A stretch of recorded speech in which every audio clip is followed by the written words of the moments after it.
ॐ अज्ञानतिमिरान्धस्य ज्ञानञ्जनशलाकया चक्षुरुन्मिलितं येन तस्मै श्रीगुरवे नमः। नमो विष्णुपादाय कृष्णप्रेष्ठाय भूतले श्रीमते भक्तिवेदान्तस्वामिन्निति नामिने। नमस्ते सारस्वती देवे गौरवाणी प्रचारिणे निर्विशेषा शून्यवादी पाश्चात्यदेशधारिणे। नमो महावदन्याय कृष्णप्रेमप्रदायते कृष्णाय कृष्णचैतन्य नामने गौरतुसे नमः। जय श्री कृष्ण चैतन्य प्रभु नित्यानंद श्री अद्वैत गदाधर शिवासादि गौर भक्त वृंद। हरे कृष्णा कृष्णा कृष्णा हरे हरे, हरे राम राम राम हरे हरे। रामाय रामभद्राय रामचंद्राय वेदसे रघुनाथाय नाथाय सीताय पतये नमः। दक्षिणो लक्ष्मणो यस्य वामे च जनकात्मजो पुरतो मारुतिर्यस्य तस्मै श्रीरामाय नमः। हरे कृष्ण। आप सभी भक्तों का हार्दिक स्वागत है आज की श्री राम कथा में। तो आज हम लोग चर्चा करेंगे श्री वाल्मीकि रामायण फर्स्ट कैंटो, जिसका नाम है बाल कांड का first chapter, contents of the Ramayana summarize का वर्स नंबर 14, 14 नंबर श्लोक। नारद मुनि के द्वारा ये श्लोक बोला जा रहा है। वाल्मीकि ऋषि को श्री नारद मुनि भगवान रामचंद्र के दिव्य गुणों का वर्णन कर रहे हैं। तो आगे के गुणों में बता रहे हैं, वेद वेदांग तत्वज्ञो धनुर्वेदे च निष्ठितः सर्वशास्त्रार्थ तत्वज्ञ स्मृतिमान प्रतिभावान। Translation: He knows the truth. He knows the truths of the Veda and the Vedangas. He is skilled in the Dhanurveda and other Upavedas. He knows the truths taught in all the other Vedic scriptures. He has an unfailing memory and brilliance. स्मृतिमान प्रतिभावान। सो यहाँ पे भगवान के अन्य दिव्य गुणों का वर्णन कर रहे हैं। वेद वेदांग तत्वज्ञ, भगवान ही हैं। एक्चुअली में वास्तव में भगवान ही एकमात्र पुरुष है पूरे संसार में, पूरे सृष्टि में, जो समस्त प्रकार के वैदिक ग्रंथों के समस्त ज्ञान को जानते हैं। गीता में भगवान इसकी पुष्टि करते हैं। भगवान बताते हैं, वेदैश्च सर्वैर अहमेव वेद्यो वेदांत कृत वेद विदेव चाहम। वेद एंड वेदांगा, वैदिक शास्त्र और वैदिक शास्त्रों पे आधारित जितने भी अन्य शास्त्र हैं, उन उन सारे शास्त्रों के तत्वों को जानते हैं भगवान।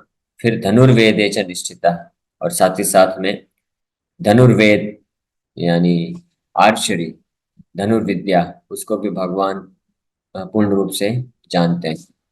निष्ठिता, निष्ठिता शब्द का अर्थ है कि न केवल भगवान जानते हैं धनुर्वेद, लेकिन उसको पूरी तरह से स्किल्ड भी है उसमें, यानी उसमें दक्ष भी है। उस धनुर्वेद के ज्ञान में भगवान परिपूर्ण पूर्ण रूप से उसको प्रयोग में ला सकते हैं। इसलिए निश्चिता बोला गया। सर्वशास्त्रार्थ तत्वज्ञ, सारे शास्त्रों के अर्थ या निष्कर्ष और उनके तत्वों को भगवान भली भांति जानते हैं। स्मृतिमान, और भगवान का स्मृति हमेशा बना रहता है। अनफेलिंग मेमोरी, प्रतिभावान और ब्रिलियंस। इस प्रकार से इस श्लोक का अनुवाद तात्पर्य में बताया जा रहा है। श्रील नारद मुनि then points out that Lord Rama is well experienced in the 18 divisions of Vedic knowledge. 18 variety, 18 प्रकार के अन्य अलग अलग वैदिक ज्ञान को भगवान रामचंद्र पूरी तरह से जानते हैं। अब उसका वर्णन आगे करने जा रहे हैं। Veda refers to that literature from which one can know the nature of dharma and so on. It is divided into Rig, Yajur, Sam and Atharva. Vedanga refer to 6 literatures ancillary to the Vedas. शिक्षा, कल्पो, व्याकरणो, निरुक्तम, ज्योतिषाम गति, छंदसाम विचिति सचेति षड अंगानि प्रशिक्षते। The six Vedangas are said to be Shiksha, Kalpa, Vyakaran, Nirukta, Jyotish and Chandas. तो इसमें बताया गया वेद Vedang तत्वज्ञो।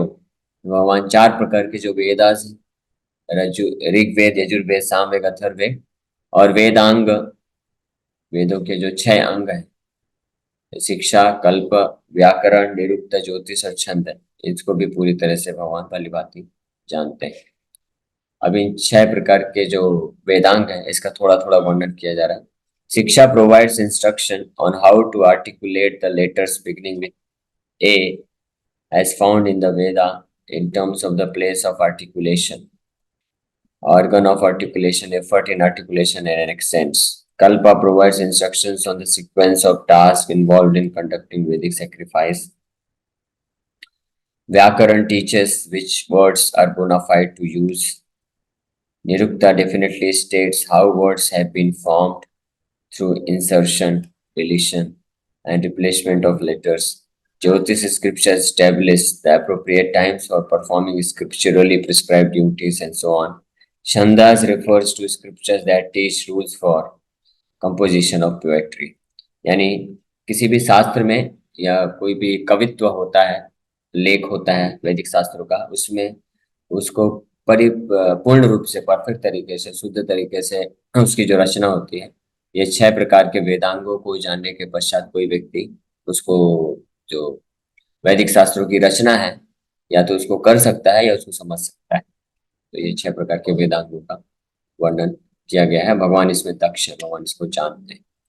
धनुर्वेदा is a scripture that teaches one how to grasp a bow with one's fist, modes of shooting, pulling the string, releasing the string, usage of divine weapons and so on.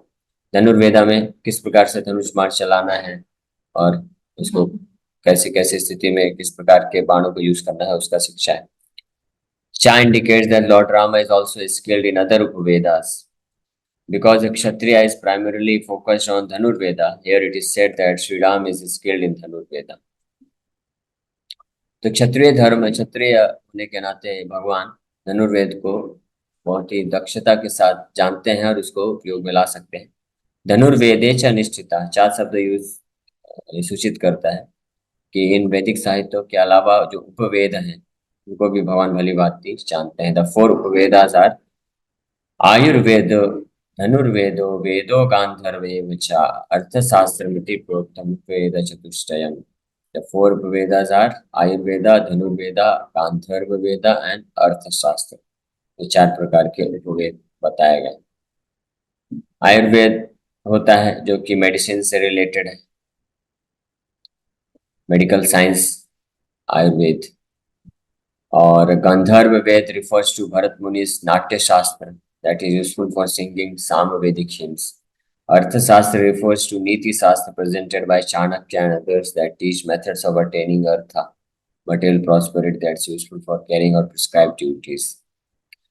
So इस प्रकार से आयुर्वेद, धनुर्वेदा और गांधर्व वेद संगीत से संबंधित है, धनुर्वेदा धनुष बाण की कुशलता से संबंधित, आयुर्वेदा मेडिसिन दवाइयों से संबंधित है, और अर्थशास्त्र प्रॉपर तरीके से, सही तरीके से किस प्रकार से धन अर्जन करना है इसके बारे में ज्ञान प्रदान करता है।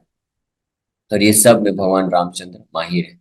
Lord Ramchandra also knows the truths taught in all other Vedic scriptures. This is the reference to the Vedic Upangas or subsidiary scriptures which are enlisted below.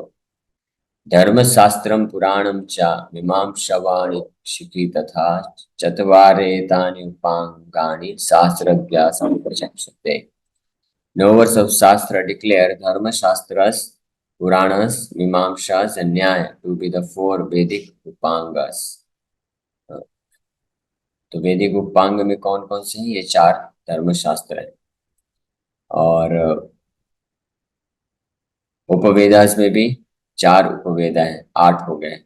और वेदांग में भी 6 हैं, 8 6 14, और चार वेदा है यानी 18। इस प्रकार से 18 डिविजन्स ऑफ वैदिक नॉलेज, जो 18 प्रकार के वैदिक ज्ञान है, वो सब के सब किसी व्यक्ति को इस भौतिक संसार में भी अच्छे तरीके से किस प्रकार से वो रह सकता है, धर्म का पालन कर सकता है, पूरी तरह से पाप रहित जीवन व्यतीत कर सकता है। ये 18 प्रकार के वैदिक साहित्यों में इसका वर्णन किया गया है। और यहाँ पे बताया गया कि भगवान रामचंद्र इन सारे 18 प्रकार के वैदिक शास्त्रों में कुशल हैं और जानते हैं भली भांति और उसका पालन करते हैं। फिर अब ये धर्मशास्त्र clarify the teachings of the Karma Kanda portion of the four Vedas, while the Puranas clarify the teachings of the Upanishads in the four Vedas. Mimamsha and Nyaya are useful for understanding all Vedic scriptures. Lord Ramchandra knows the truths of these Upangas. Indeed, he knows the truth of these 18 divisions of Vedic knowledge. इस प्रकार के 18 प्रकार के शास्त्रों को जानते हैं। Smritiman indicates that he does not even slightly forget what he has come to know. He possesses brilliance, the ability to quickly manifest knowledge of what he has heard and what he has not. Sri Narad Muni then points out that Lord Rama is always an object of worship for the saints. इस प्रकार से ये इस बात की स्थापना कर रहे हैं कि भगवान रामचंद्र परम भगवान होने के कारण एक केवल साधारण क्षत्रिय नहीं, उनके पास संपूर्ण वैदिक ज्ञान है और इसीलिए वो महान से महान ज्ञान रखने वाले जो सेंट्स हैं, संत हैं या ऋषि मुनि हैं, उनके द्वारा भी पूजित होते हैं।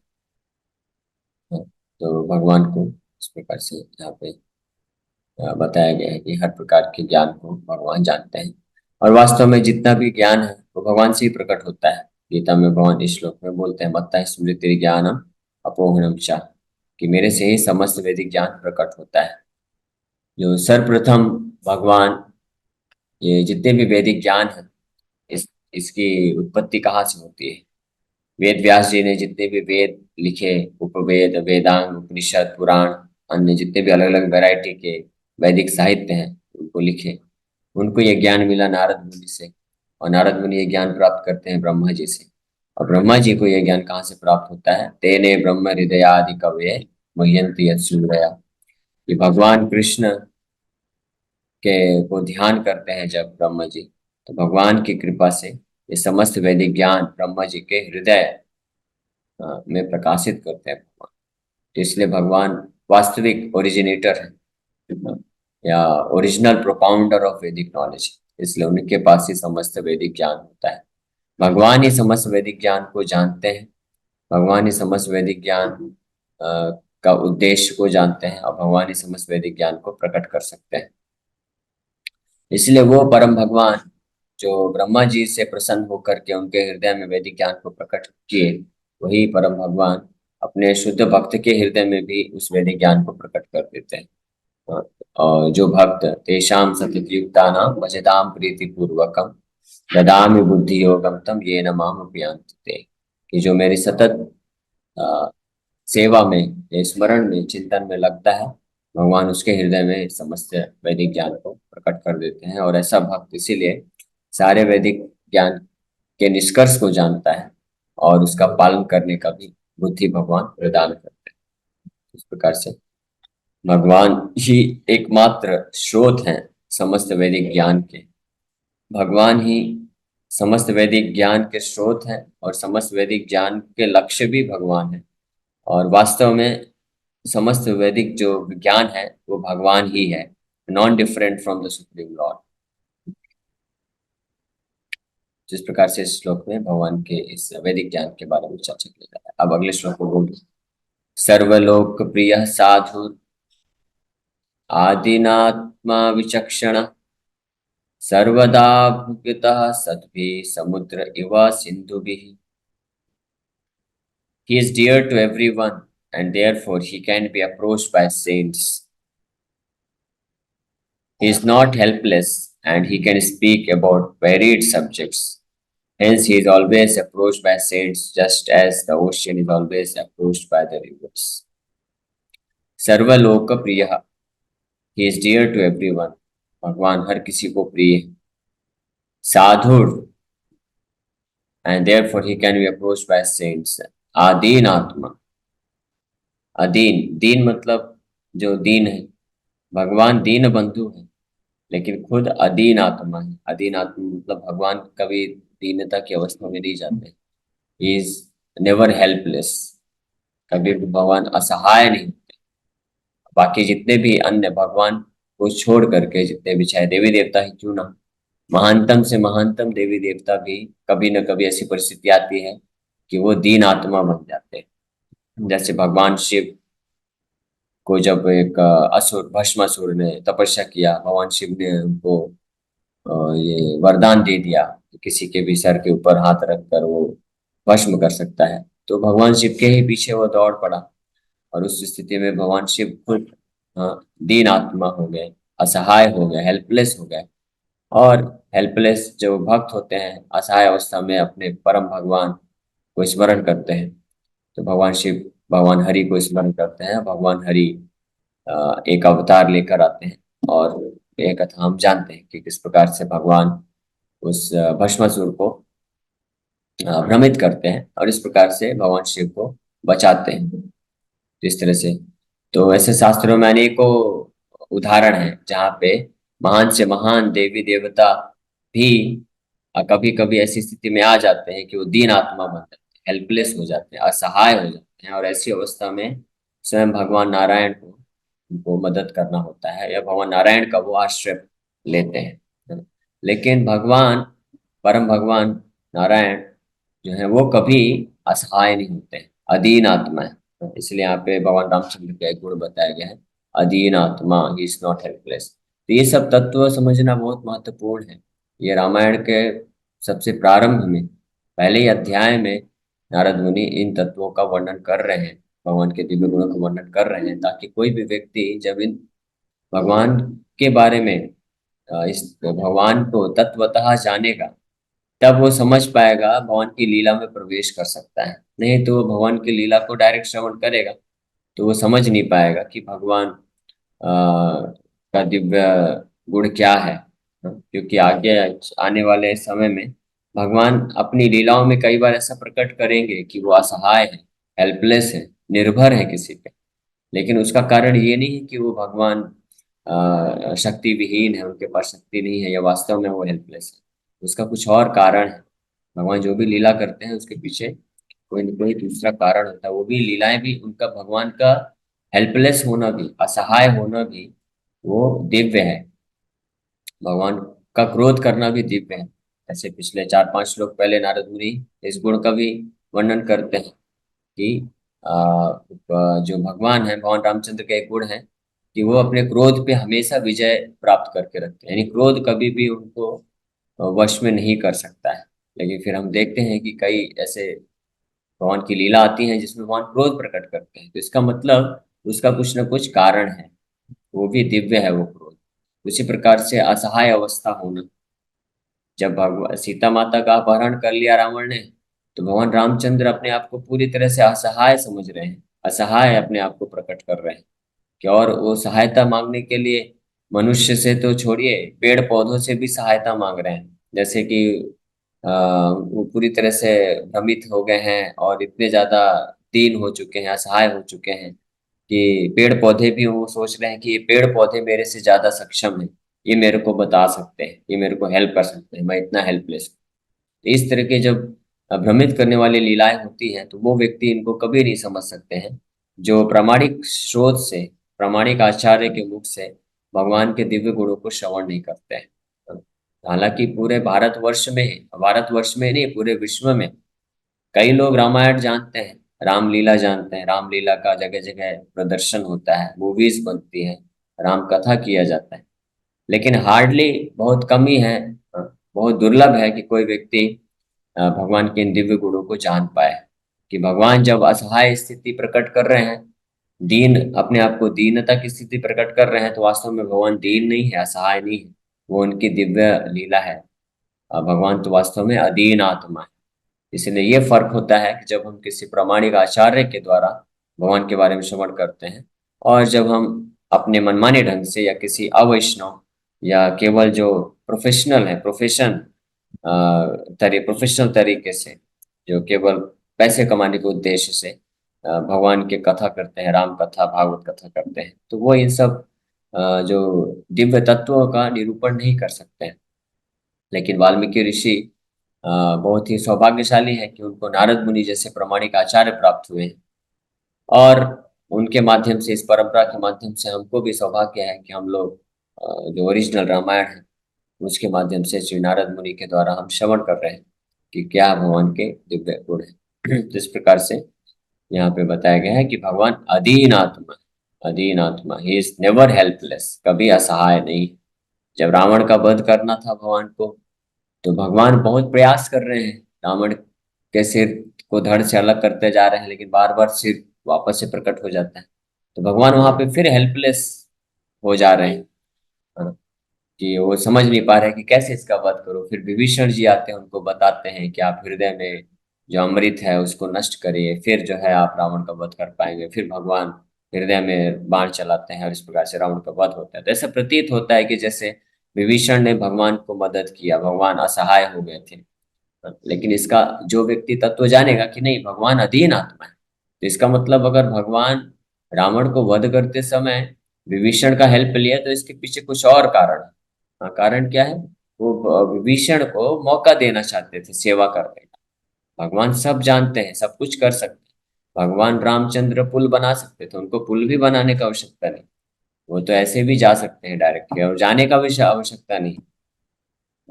वो ऐसे ही भगवान रामचंद्र रावण का वध कर सकते थे, या रावण को खुद बुला करके वो सरेंडर करा सकते।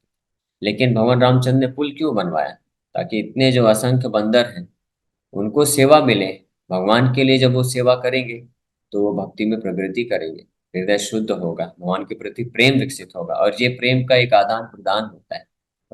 जैसे श्री चैतन्य महाप्रभु तो चाहते तो खुद ही पूरे ब्रह्मांड को प्रचार कर सकते थे। भारतवर्ष में चैतन्य महाप्रभु के जैसा प्रचार कौन कर सकता है? किसी में ये कैपेसिटी नहीं है। चैतन्य महाप्रभु के केवल दर्शन करने मात्र से और उनके मुख से हरिनाम सुनने से, उनके दिव्य स्वरूप को देख करके जो और उनका स्पर्श प्राप्त करके व्यक्ति पूर्ण कृष्ण भावित हो जाता था, कृष्ण प्रेम उसके हृदय में आ जाता था। इस प्रकार का प्रचार था महाप्रभु का। और एक गांव में एक दिन के लिए जाते थे और पूरा गांव उसमें वैष्णव बन जाता। कविराज गोस्वामी चैतन्य चरितमृत में वर्णन करते हैं कि यही मत महाप्रभु कैला सर्व, जितने भी दक्षिण प्रदेश है वैष्णव कर दिए, पूरे दक्षिण प्रदेश को, दक्षिण भारत को वैष्णव बना दिए अपने दर्शन मात्र से। दर्शन शास्त्र वेदांत की व्याख्या करके महाप्रभु ने मायावादी प्रकाशानंद समेत उनके हजारों शिष्यों को एक झटके में ही पूरी तरह से शुद्ध भक्त बना दिए। तो महाप्रभु कर सकते हैं, लेकिन श्री चैतन्य महाप्रभु ने यह टास्क छोड़ दिया अपने सेनापति भक्त के लिए, प्रभुपाद जी के लिए। प्रभुपाद जी के लिए छोड़ा, प्रभुपाद जी पूरे वर्ल्ड में भ्रमण करके प्रचार किए। तो इस प्रकार से भगवान क्या करते हैं, किस समय में किस प्रकार का कार्य करते हैं, तो वो केवल बाहरी दृष्टिकोण से देख कर नहीं समझ जा सकता है। जब तक हम किसी प्रमाणिक आचार्य शुद्ध भक्त के मुख से भगवान के तत्व को नहीं जानते, भगवान के दिव्य गुण को नहीं जानते, तब तक हम समझ नहीं सकते हैं। इसलिए ये बहुत जरूरी है कि हम लोग शुद्ध भक्त प्रमाणिक आचार्य के मुख से, उनके द्वारा जो वैदिक साहित्य है उनका व्याख्या सुन के हम समझें और सही मायने में भगवान के तत्व को जाने। हरे कृष्ण। तो इसी के साथ आज हम लोग काम करते हैं। नेक्स्ट सेशन में इसमें और भी कुछ श्लोक में गुण है, उसका हम अगले कल चर्चा करेंगे। Hare Krishna. Thank you very much. बोलिए बोलिए। पूछिए। हाँ प्रभु जी, जब से मैं ये मंत्र जाप, महामंत्र का जाप, बुक रीडिंग और सारी चीजें करने लगी, तब से मैं हनुमान चालीसा ही भूल गई, आधा बस मुझे याद है। हनुमान जी आपसे हम सब बहुत प्रसन्न हो जाएंगे अगर आप भगवान राम भगवान कृष्ण का जप करेंगे, उनके बारे में श्रवण करेंगे, तो हनुमान जी वैसे ही प्रसन्न हो जाएंगे। तो अगर हनुमान चालीसा नहीं भी कर पाते हैं तो इसमें कोई दिक्कत नहीं, और समय निकले तो कर सकते 11 बार करती थी मैं, 11 बार। हैं। हाँ, तो बहुत अच्छी बात है। आपने इतने दिनों से इतने बार हनुमान चालीसा किया, उसी का परिणाम है कि आपको राम मिल गए, यानी हरि नाम मिल गया आपको। क्योंकि हनुमान चालीसा में हम प्रार्थना करते हैं ना हनुमान जी को कि जन्म जन्म में हरि भक्त कहाँ हूँ, और हनुमान जी को बोलते हैं कि आप हमारे गुरु बन करके राम के चरणों में आश्रय दीजिए। तो आपने निस्वार्थ भाव से किया, इसलिए हनुमान जी ने आपके ऊपर कृपा करके आपको हरिनाम दे दिया, भगवान राम का नाम प्रदान कर दिया है। तो आप वो करते रहिए, और साथ ही साथ आप हनुमान जी को पूजा करिए, और जब भी मौका मिले तो हनुमान चालीसा भी पढ़िए, कोई दिक्कत नहीं। हरे कृष्णा। धन्यवाद यस, प्रभु। नेक्स्ट। हरे कृष्णा प्रभु जी। मेरा एक क्वेश्चन है प्रभु जी कि मैं मतलब अपने आसपास वालों में जितना लोगों को समझा सकता हूँ समझाता हूँ, भक्ति में जाना चाहिए, जितना हो सके नॉनवेज का सेवन खत्म कर देना चाहिए, कर देना चाहिए। तो उनका पलट कर क्वेश्चन आता है कि हम नॉनवेज खा रहे हैं, ठीक है हम मानते हैं हम जीव खा रहे हैं, तुम प्लांट खा के भी तो जीव खा रहे हो। वहां प्रभु जी हमेशा शांत हो जाता हूँ, मेरे पास कोई आंसर नहीं होता। इसका उत्तर ये है कि कौन सा जीव किस जीव के लिए है, कौन सा जीव किस जीव के लिए है। जीवो जीवस्य भोजनम, ये शास्त्र का एक वाक्य है। बट कौन सा जीव किस चीज के लिए है, शाकाहार है कि मांसाहार। जैसे शेर है, तो शेर मांसाहारी है तो मांस ही खाएगा। शेर कभी रोटी दाल चावल से नहीं खाता है। लेकिन जो चावल है, दाल है, सब्जियां हैं, फल है, ये शुद्ध शाकाहारी होता है और ये मनुष्य के लिए बना होता है। और जब पक जाता है, अपने आप जो फल देता है उसको लेते हैं, उसमें भगवान को भोग लगाते हैं, भगवान को अर्पित करते हैं। वे थोड़ा ग्रहण करते हैं, प्रसाद रूप में लेते हैं, थोड़ा सा लेते हैं। किसी जीव को, जैसे कोई मुर्गा मछली खाता है तो मुर्गा क्या जीवित होता है ना, मुर्गा को जीवित को काट करके बना करके फिर खाया जाता है। कितना बड़ा अपराध है वो भी, किस लिए, मांस बढ़ाने के लिए, भजन करने के लिए नहीं। तो जो नॉनवेज है, बहुत सारे इसमें बहुत बड़ा लॉजिक, बहुत बड़ा साइंटिफिक लॉजिक है, बट बोलने का इतना डिटेल नहीं, टाइम नहीं है। कि जो वो लोग कहते हैं कि जीव जीव को खाता है, लेकिन कौन सा जीव किस जीव को खाता है इसकी भी श्रृंखला है। साइंस में बड़े बड़े बड़ा इसमें डिटेल में, बायोलॉजी आपने पढ़ा होगा, बायोलॉजी में बड़ा डिटेल में साइंस की श्रृंखला रहती है। कौन सा जीव किस चीज को खाता है, कि बड़ी लंबा, बेस्ट टाइम नहीं बोलने के लिए। बट मनुष्य का भोजन शाकाहारी है, दाल चावल रोटी सब्जी फल दूध जो है अन्न में आता है। प्रसाद वो भी भगवान को भोग लगाते हैं, प्रसाद ग्रहण करते हैं। वे थोड़ा सा ग्रहण करते हैं जितना जरूरी होता है शरीर के लिए। ये मुर्गा मछली, ये नॉनवेज में आता है, ये पशुओं का भोजन है। और पशु ही बनते हैं जो खाते हैं, और नेक्स्ट लाइफ में वो खाएंगे उनको। तो ये आप सिंपल आंसर दे सकते हैं कि मनुष्य के लिए एक अलग आहार है, पशु के लिए अलग आहार है, जानवरों के लिए अलग आहार है। ये आप सिंपल आंसर दे सकते हैं। ठीक है प्रभु धन्यवाद जी। प्रभु जी। जी हैं तो एक प्रभु जी। एक चीज इसमें और आप बोल सकते हैं कि जो वेजिटेरियन है उसमें जीव हत्या नहीं होती है। आप फल खाते हैं, फूल खाते हैं, फ्रूट्स खाते हैं, और यहाँ तक कि अनाज भी हम कब खाते हैं, जब अनाज पक जाता है। इसका मतलब उसमें से ऑलरेडी उसका नेचुरल डेथ हो गया है पौधे का, तब अनाज निकाला जाता है। यानी वेजिटेरियन खाने, शाकाहारी में जीव की हत्या नहीं की जाती, लेकिन जो नॉन वेज होता है उसमें आपको जीव की हत्या करके उसको खाना पड़ता है, इसलिए वो पाप है। और दूसरी बात, ये भी बात सही है कि चाहे नॉन वेज खाए या वेज खाए, दोनों में पाप है, लेकिन वेजिटेरियन में कम पाप है, क्योंकि उसमें जीव हत्या नहीं होती है। लेकिन हम जीव को ये भगवान के द्वारा दिया गया है, भगवान का संपत्ति है, तो हम खा रहे हैं खुद से लेकर के, तो हम चोर हुए, इसलिए चोरी का पाप लगता है। इसलिए भक्त लोगों के लिए भगवान श्री गीता में सजेस्ट करते हैं कि वो लोग भगवान को अर्पण करके खाते हैं, इसलिए फिर पाप नहीं लगता है। ठीक है।